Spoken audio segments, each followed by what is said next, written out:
Olá, pessoal, tudo bom? Como é que vocês têm passado? Bom, gente, eu decidi fazer um complemento, tá, do áudio que eu passei sobre a oração pelo cônjuge. E uma pessoa perguntou, agora eu não me recordo o nome dela, mas ela perguntou assim: persistir em oração pelo cônjuge não seria um tipo de idolatria? Ou uma prova da idolatria, né, pelo esposo? Então, eu achei a pergunta dela bastante interessante e eu escrevi aqui um estudo a respeito. Gostaria até de ter me aprofundado mais no assunto, mas eu achei que vai dar para vocês terem uma boa noção da diferença entre persistir orando por sua família, pelo seu esposo, e idolatrar o esposo, né, ou a esposa. Então vamos lá, eu fazendo aqui uma. Sempre quando eu vou escrever, gente, eu estudo bastante, assim, eu leio a respeito, eu escuto vários áudios, vídeos, né, no YouTube mesmo, falando sobre isso. E é interessante que, assim, quando eu pesquiso sobre oração, né, sobre momentos que Deus chamou o seu povo para orar, ele sempre fazia isso quando tinha alguma coisa muito grande para acontecer. Então, quando Deus queria trazer um grande avivamento ao seu povo, ele convidava esse povo a orar, a jejuar, a clamar. E essas disciplinas espirituais, elas têm duas vertentes.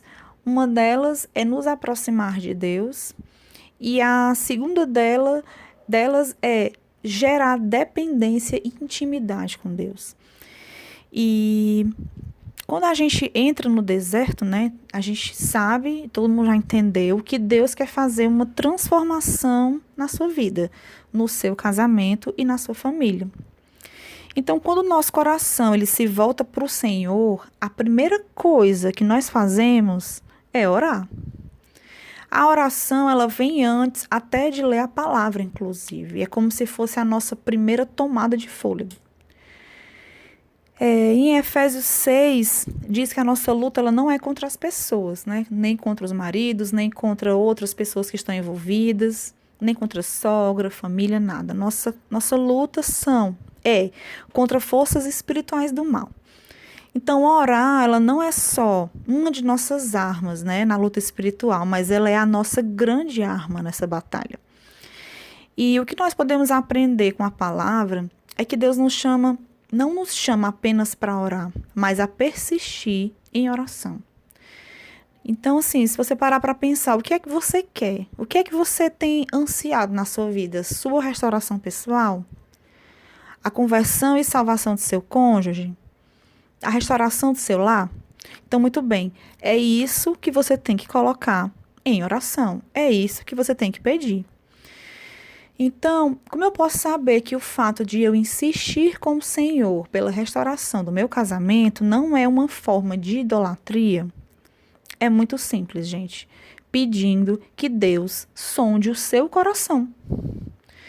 Então, você vai descobrir o que Deus quer fazer na sua vida através da oração e da leitura da palavra. Porque Deus vai falar contigo dessas duas maneiras. E mesmo que, digamos, que você tenha uma idolatria pelo seu cônjuge, que você tenha gerado isso no seu coração, os teus momentos de oração e de clamor, eles vão te dirigir para a oração. Até orar, gente, você aprende orando. Engraçado, né? Como andar de bicicleta. Como é que você aprende a andar de bicicleta? Andando. Andando, caindo, andando, caindo.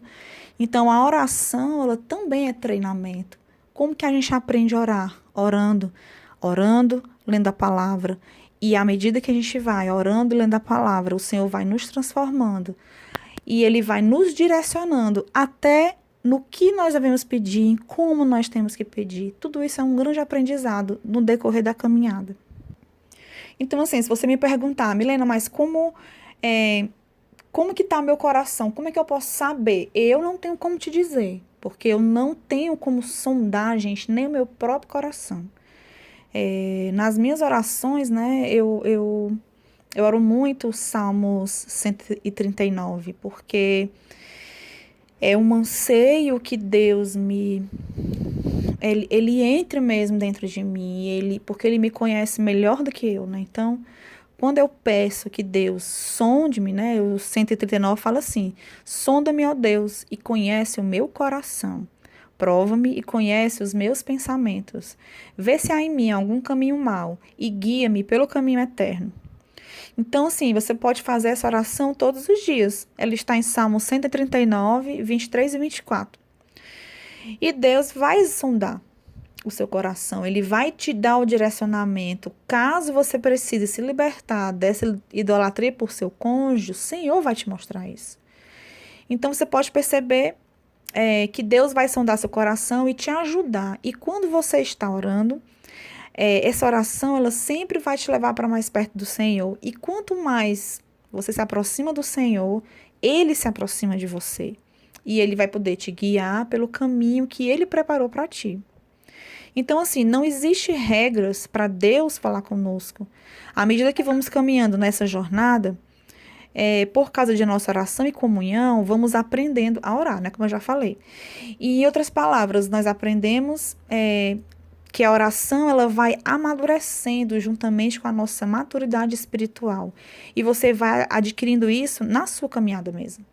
É engraçado que, assim, quando eu penso em oração, eu tenho um caderninho, sabe, de oração, que eu escrevi as orações desde o começo do meu deserto. Eu parei um tempo de escrever porque eu peguei um pouquinho de aversão esse meu caderno, por causa das minhas orações, acreditem, mas era tanta maldade assim, nas orações que eu não gosto nem de reler esse caderno do começo da jornada, né? Mas assim, em contrapartida, essas orações que eu fiz no começo me fazem perceber a evolução, né? Da minha vida, das minhas orações, porque no começo era aquela oração desesperada. Senhor, determinando, né, que todo mundo faz, que Deus vai me dar a vitória, que meu marido nunca vai me esquecer, não vai olhar para nenhuma outra mulher, não sei o quê, aquelas orações cheias de raiva, pedidos de vingança, eu me dar, faz justiça. E até, gente, eu já ouvi falar de esposas que oram até para o esposo ficar broxa, né? Então, essa oração eu realmente nunca fiz, mas olhando para trás, né, eu posso contemplar mesmo como Deus foi transformando as minhas orações de raiva, de mágoa e vingança.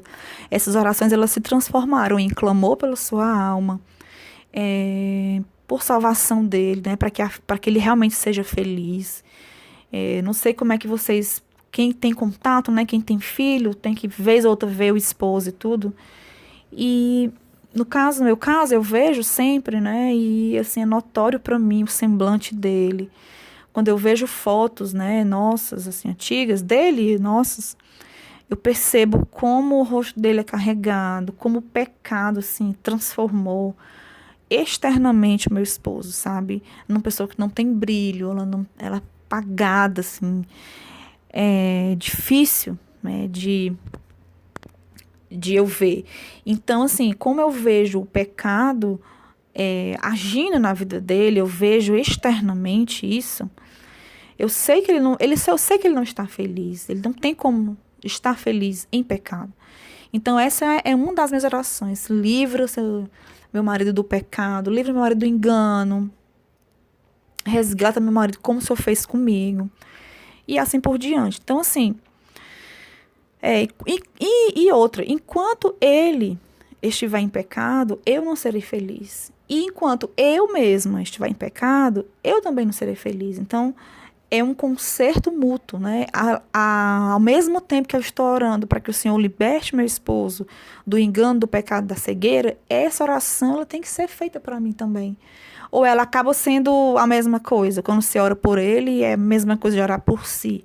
Então, ora por ele com pensamento em ti. Senhor, liberta meu marido do pecado, pensando, eu também preciso me libertar do meu pecado, do que eu falhei. O Senhor precisa sondar meu coração. Quando o Senhor estiver sondando meu coração, sonde o dele também. Sonde o nosso coração. E leva as nossas ações e o nosso coração para perto de ti. Nos atrai, né? Assim, a minha oração de que Deus possa atrair meu esposo, ela é sempre constante. Então, Deus foi trabalhando comigo. Apesar das minhas orações, né, do começo, e através das minhas orações, ele foi me ensinando. E orando e lendo a palavra, ele foi me mostrando o quão cruel eu era, né? Eu sou e eu fui. E enquanto de maldade ainda tinha dentro de mim. Então, assim, quando algo acontece longe daquilo que eu esperava, eu logo começo a maquinar mil maldades.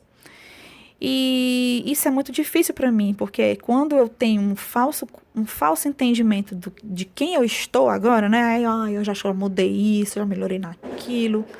Que bom, como é bom o deserto, porque eu já estou outra pessoa. Aí acontece alguma coisa e eu me vejo caindo das mesmas coisas, assim. Não sei se eu já falei isso pra vocês, gente, mas, por exemplo, já contei, né, sobre a minha questão do adultério que eu cometi, mas o meu casamento não terminou por isso. O meu esposo nem sabia do que eu tinha feito quando se separou de mim. Né? Na verdade, o que me fez me separar do meu marido foram as nossas desavenças do dia a dia mesmo, minha forma rixosa de ser, mandona e tal. Então, isso foi que destruiu meu casamento, né? Assim, isso foi que destruiu, começou a destruir, digamos assim, né, o casamento. Então, assim, é nesses momentos de oração mesmo, porque quando eu estou tendo algum acesso de raiva, alguma coisa acontece que me feriu, eu já entro em oração. Então, eu já começo a conversar com Deus, eu já começo a ter pensamentos ruins, eu já começo a dizer, poxa vida, Senhor, como eu sou ruim, como eu sou pó, me ajuda, me auxilia para que eu possa me libertar, eu possa ser mais parecida contigo. E aí eu entro em oração por mim, por ele. É uma coisa meio misturada, assim, eu não consigo muito... eu oro por aquilo que Deus me convidar na hora, sabe, gente? Eu não tenho muito... agora eu vou orar pelo marido, tal hora da manhã. Agora eu vou orar por mim, tal hora da manhã. Então, eu acho que nós temos que estar constantemente orando no Espírito. É isso que aquele versículo orar sem cessar fala. O tempo todo nós estamos em Espírito, conversando com Deus. E a gente deve sim separar momentos, porque aí é quando a gente entra em uma batalha espiritual, né? Quando a gente está conversando com Deus, é a nossa comunhão com Ele. Quando nós focamos a nossa oração, a gente fecha a porta do quarto, se ajoelha ou senta, ou tem aquele momento só, dentro do quarto, dentro do banheiro, dentro do escritório. Muitas pessoas oram aqui em vários lugares, né? Eu sei pessoas que oram no escritório, dentro do carro. Então, assim... O importante é você ter todos esses momentos, estar constantemente em comunhão com o Senhor e reservar o tempo para que você possa batalhar. Cada pessoa vai ter o seu tempo. Tem pessoas que ficam 10 minutos, meia hora, 1 hora, e aí vai de acordo com o que o Senhor determinar no teu coração. Então, vamos lá. Então, quem devemos adorar, né? Vamos falar um pouquinho da adoração versus idolatria, né? A idolatria ao Senhor versus idolatria a outras coisas, pessoas, filhos, marido, etc. Então, o Senhor deixou para a gente o maior mandamento da lei, né? Jesus respondeu, ame o Senhor, o seu Deus, de todo o seu coração, de toda a sua alma e de todo o seu entendimento. Então, Jesus nos diz aqui que o nosso ser, Ele quer que o nosso ser seja dele por inteiro, todo dedicado ao Senhor, todo o coração, toda a alma e todo o entendimento, né? Infelizmente eu não vou ter tempo como me aprofundar muito nisso, mas assim, em linhas bem gerais e bem infantis, digamos assim, a gente poderia pensar que o coração é tudo aquilo que nós damos para outros, né?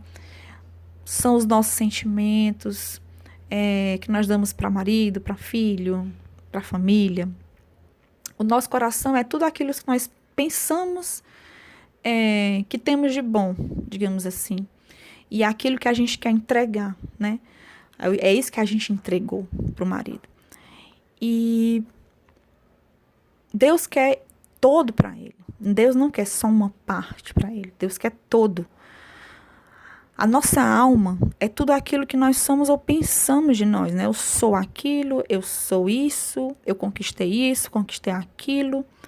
Só que assim, a gente esquece que porque dele, por meio dele e para ele são todas as coisas. Então, assim, tudo vem dele. Devemos a ele esse reconhecimento e louvor.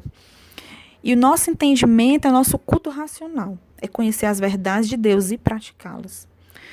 Note que esse versículo ele se inicia assim: amar a Deus, ame a Deus, né? E o que é amar a Deus? Amar ao Senhor é obedecer os seus mandamentos. Aquele que tem os meus mandamentos e os guarda, esse é o que me ama. Se alguém me amar, guardará a minha palavra. E lá no finalzinho ele diz: quem não me ama, não guarda as minhas palavras. Isso está em João 14, 21 a 24. Então, amar a Deus de acordo com a verdade é guardar os seus mandamentos. Olhe, amar a Deus e obedecer a Deus são coisas inseparáveis. Ou seja, portanto, quem diz que ama a Deus, mas não obedece à sua palavra, é uma pessoa mentirosa, porque não dá para separar. Amar a Deus é agradar a Deus e fazer o que Ele manda na sua palavra. Amar a Deus é conhecer os seus mandamentos e cumpri-los. Então, assim, esse é o nosso desafio diariamente, gente. Nós estamos sendo testados todos os santos dias para tirar o Senhor do trono e colocar o nosso marido, nosso filho, nossa esposa, nosso trabalho, nós mesmos, né? E o tempo todo eu preciso clamar ao Senhor para que Ele sempre ocupe o lugar que lhe pertence na minha vida. Então, assim, Deus deu um mandamento, né? Na palavra, vamos assim, o que uma esposa deve fazer? A esposa deve amar o seu marido e respeitar o seu marido. E para os maridos ele disse: amem as suas mulheres. E assim como fez Jesus, entregue a sua vida por ela. Então, se você seguir esses mandamentos, você prova que você ama a Deus. E o segundo mandamento é: ame o seu próximo como a si mesmo. Toda vida que eu leio esse versículo, eu penso o seguinte: o que eu queria que o meu esposo tivesse feito por mim? Ou melhor, vamos pensar assim: o que seu marido não fez por você? Onde foi que ele falhou? Muito bem. Então você vai fazer o seguinte: você vai amá-lo justamente onde ele falhou. Faça com ele justamente o que ele não fez por você. É perdão que você tem que dar. Ele te traiu. E se fosse você que estivesse cega, vivendo em pecado? Você, por acaso, não ia querer que o seu marido desistisse de você e deixasse você livre para ir para o inferno? Ou você gostaria que o seu esposo orasse, batalhasse por você e tentasse salvar você da condenação eterna? E salvar o casamento de vocês? Então, assim, você, gente, não deixa de idolatrar o cônjuge porque você deixa de orar por ele. Na verdade, você pode, em suas orações, convidar o Senhor a ocupar o lugar que lhe é devido em seu coração e na sua vida. E à medida que você vai esvaziando o seu interior, o que não presta, Deus pode ir ocupando esses lugares. Saindo a raiva, Deus ocupa o lugar. Saindo a mágoa, Deus ocupa o lugar. Então, na maioria dos casos, o que existia era a idolatria pelo cônjuge, certo? E no meu caso, eu idolatrava a mim mesma. Então, o que é que eu deveria fazer? Eu deveria deixar de orar por mim? Sabe, assim, mais uma vez, não faz nenhum sentido essa afirmação, que nós devemos deixar de orar porque nós idolatramos. E se você idolatrar um filho, por exemplo, então você não deve mais orar por ele? Se você idolatrar seu pai e sua mãe, você não ora mais por eles? Sabe? Essa questão de deixar de orar e idolatrar, elas são duas coisas que elas não precisam andar juntas. Aí eu deixo de orar pelo meu esposo, eu estou deixando de idolatrá-lo. Isso não quer dizer que tem que andar junto. Você pode muito bem deixar de orar pelo seu esposo e continuar idolatrando ele. Seu pensamento não sai do esposo, tudo que você pede é pelo esposo, clama desesperadamente porque se ele não voltar você morre. Você pode nem orar por ele, mas no seu coração, ele continua sendo o rei, ele continua sendo o motivo da sua felicidade, da sua vida, da sua paz. Se isso ainda continua, mesmo que você deixou de orar, então o seu esposo ainda funciona como ídolo na sua vida. Então, gente, durante as nossas orações, que o nosso pedido também seja que Deus possa sondar os nossos corações e que o doce Espírito Santo leve os nossos pedidos a Deus com gemidos inexprimíveis.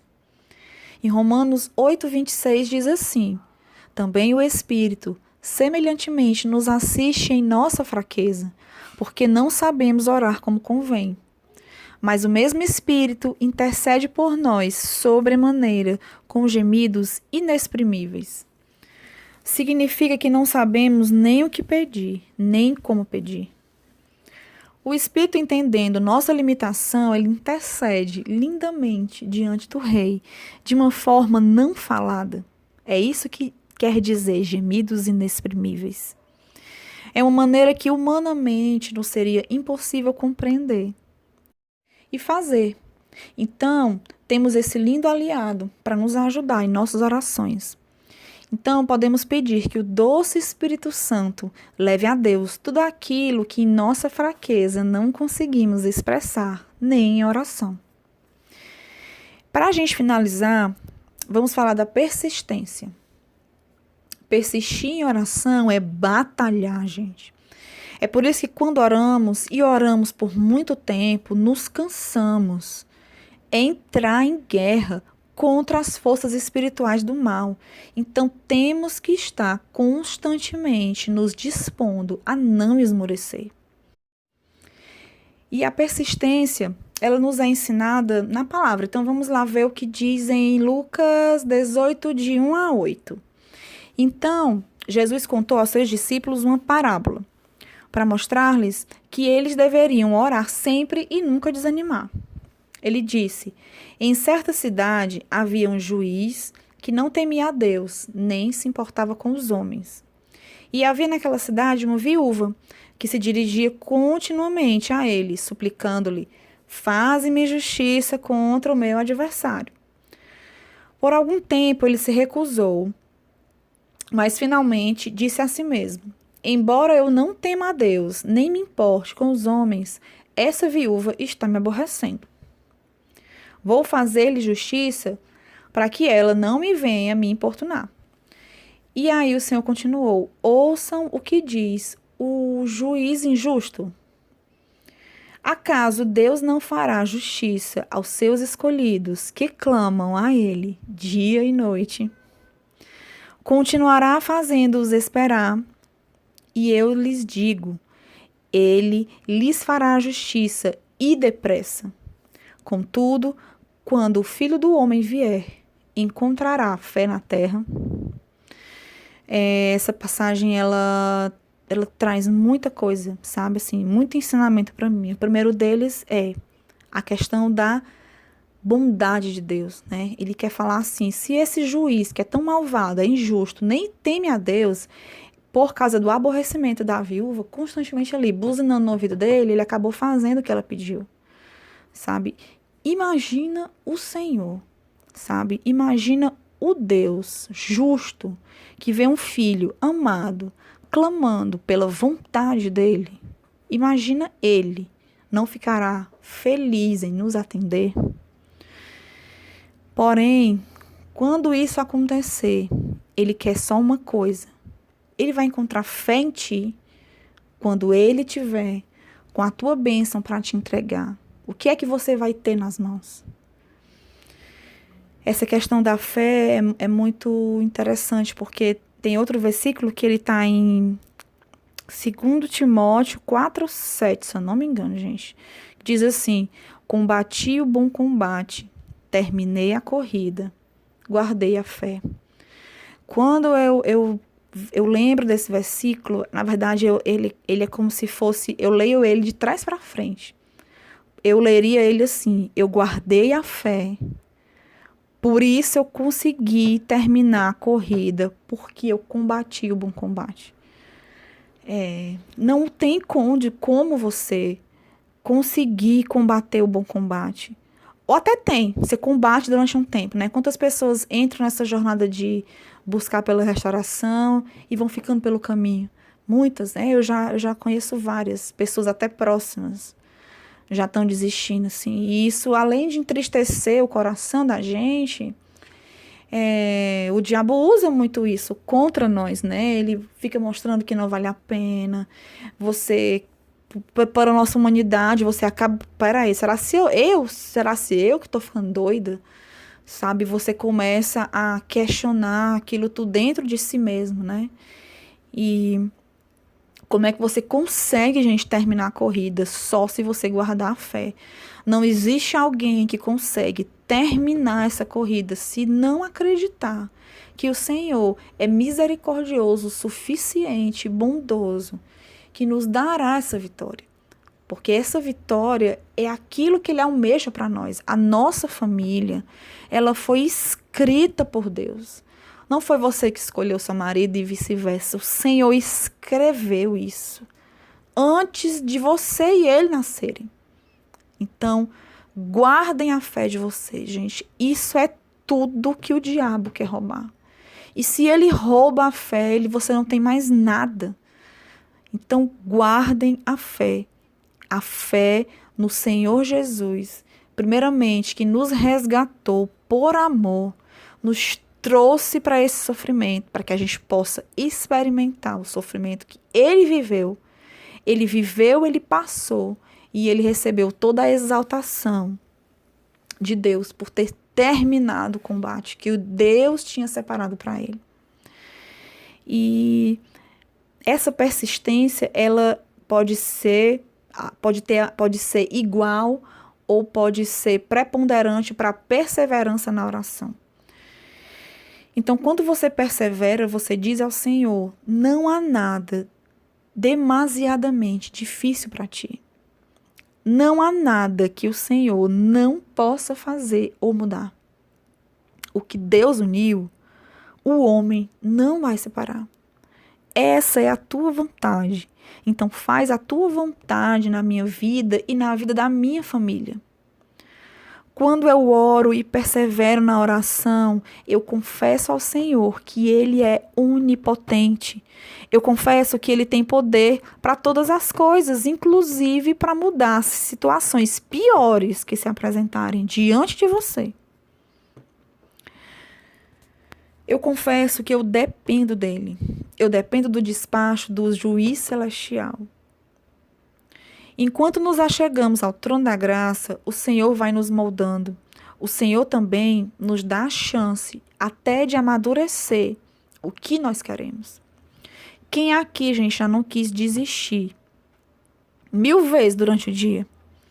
Hoje você acorda querendo seu casamento, na hora do almoço você já se irrita e pede que Deus não traga mais.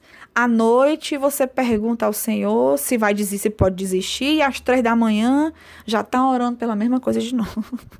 Eu acho que Jesus fica assim, opa, eita, essa daqui é muito rápida, né? Eu acho que Deus fica com paciência, olhando para a gente e tendo longanimidade de esperar, né, toda essa nossa confusão. E à medida que nós vamos caminhando e orando, nós vamos amadurecendo as nossas orações, né? E Deus, Ele é um Pai tão maravilhoso que Ele não atende todas as nossas orações prontamente. Mas como assim? Ele dá tempo, gente, para a gente perceber que muitos de nossos pedidos também não eram bons. Vocês já lembraram de orações terríveis que você já fez? Eu já fiz. Senhor, me mata. Me leva, eu não aguento mais, ou então mata meu marido. Eu orava, gente, isso. Eu orava não, eu acho que eu desejava isso, sabe? E, na verdade, isso não era uma oração, né? Mas era um desejo meu. Logo assim que que nós entramos em crise no nosso casamento, eu sabia que eu não podia me separar, então eu comecei a desejar a morte do meu marido. Então, já imaginou se Deus tivesse me atendido, sabe? Hoje eu teria um profundo remorso, talvez. Meu filho não teria pai. Então, louvado seja Deus que não atende prontamente todas as nossas orações e não atende todas as orações. E, na verdade, assim, o nosso clamor, né, é que o Senhor realmente faça segundo sua soberana vontade, né? Haja vista que os planos de Deus, eles são sempre maiores que os nossos. Então, que o Senhor realmente só nos fortaleça a passar pelas provações que Ele separou para nós. E enquanto nós estamos passando, vivendo esse tempo que Ele separou para que a gente viva, que a gente continue clamando por tudo aquilo que Ele nos chamou para clamar. Seu esposo, seus filhos, seus pais, sua família. E que tudo isso, você mesmo, né? E que tudo isso seja prioridade nas suas orações. E à medida que você vai caminhando, você estende, você começa a orar pelas famílias das parceiras, né? Então, eu tô orando pelo meu marido, às vezes eu oro por todos os esposos das meninas que eu acompanho, que andam junto comigo. E isso eu acho que é fruto da maturidade, né? Que a gente conquista caminhando com Deus. Então, quanto mais a gente ora, quanto mais a gente lê a palavra, mais perto de Deus a gente vai estar, mais nossa fé será fortalecida, mesmo que a nossa fé não garanta em si que o nosso casamento vai voltar, né? O nosso casamento o Senhor já nos deu, Ele já prometeu, né, que o que Ele uniu, Ele não vai separar. Mas assim, a nossa fé, ela vai garantir a nossa tranquilidade durante a nossa espera. É uma tranquilidade que ela excede o entendimento, porque vão continuar acontecendo as coisas. Mas a tua fé é um gancho que vai te firmar na rocha. Você balança, mas você não cai mais. Então é isso, gente, que eu queria dividir com vocês. Me desculpem porque o áudio realmente se estendeu. Mas que tudo isso que eu falei possa tocar profundamente o coração de vocês, a continuarem batalhando por suas famílias, por seus maridos em pecado, por vocês, pelo seu próprio pecado, e que a gente possa um dia cantar a nossa vitória, e que isso sirva para honrar e glorificar o nome de Jesus nessa terra. Fiquem com Deus.